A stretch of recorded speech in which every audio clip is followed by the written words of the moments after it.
You're not rare. You're addicted. I'm about to tell you something that will piss you off. You know that test? The one that told you you're INFJ, the rarest personality type? Here's what actually happened. You didn't discover yourself. You got hooked. There are millions of you, all sitting alone, all convinced you're the only one who feels this way, all clutching the same label like a life raft. Remember that moment before you clicked Get Results? Those seconds watching the loading screen, you whispered something. Please tell me I'm different. That wasn't curiosity. That was a prayer. And the test didn't just answer it. It gave you the drug you've been searching for your whole life.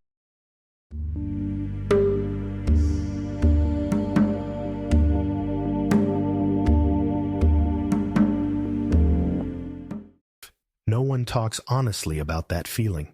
The feeling of being explained, not being understood, not being saved, but being explained, as if there's a valid reason for every jagged edge in your personality, every social awkwardness, every loneliness you've tried to hide for years.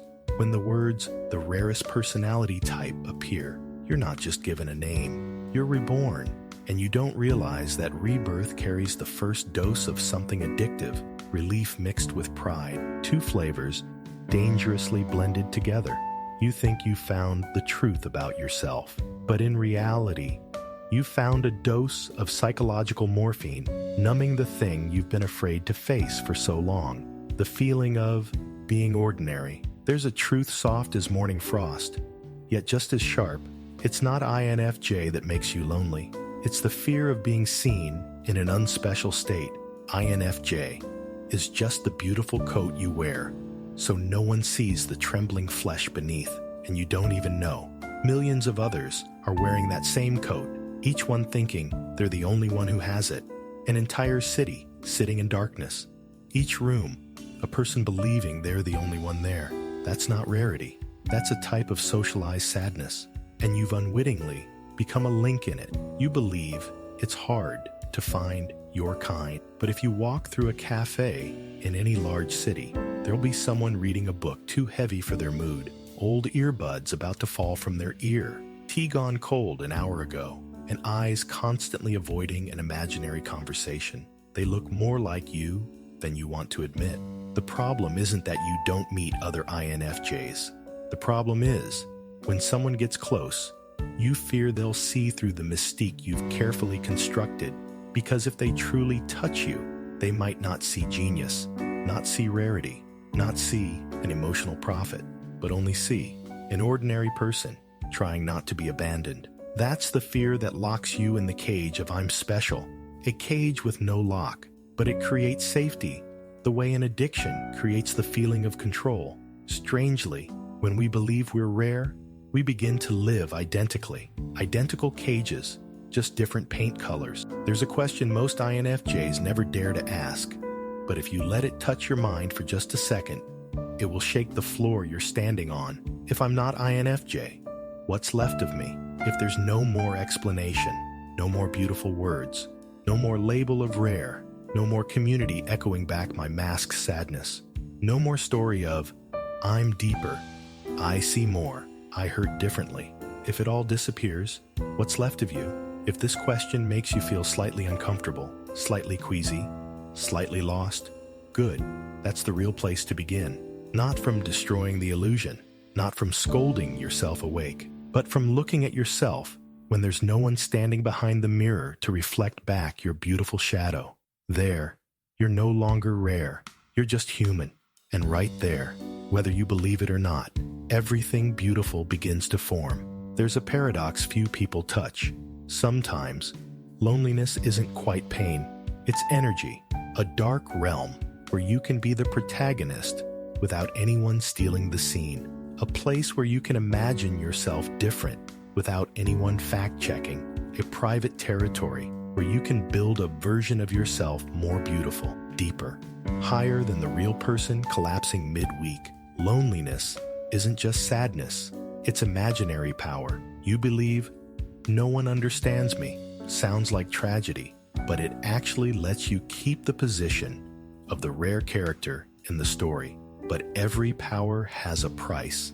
The price here is, You'll never know if anyone could understand you because you withdraw before they get close enough. You choose to stay in the dark room and imagine the person who will understand you instead of stepping outside and facing the risk that no such person exists. That's why the rarity of INFJ becomes a small chapel to shelter in, not because it's true, but because it hurts less than being unspecial. We're not addicted to rarity, we're addicted to meaning. No one wants to be a speck of dust in a blurred crowd. Everyone wants to believe there's a secret reason for their loneliness, and INFJ becomes the perfect reason.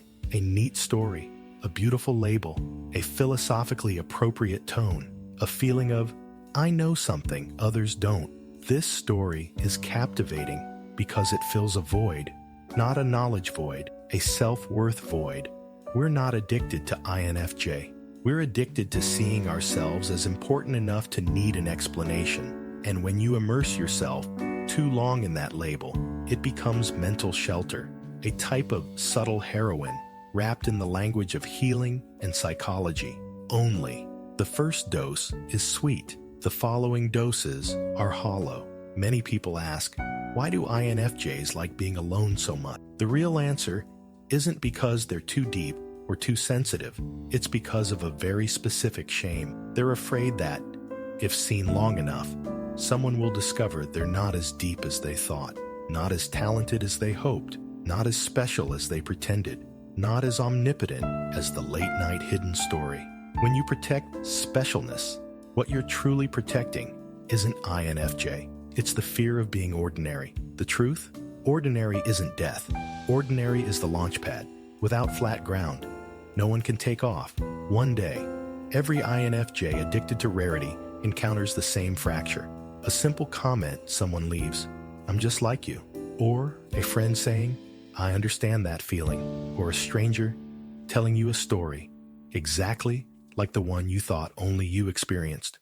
Just a small crack, small enough that you pretend not to hear it, but it shatters the story you've been cherishing. This loneliness is mine alone, no longer a secret inheritance.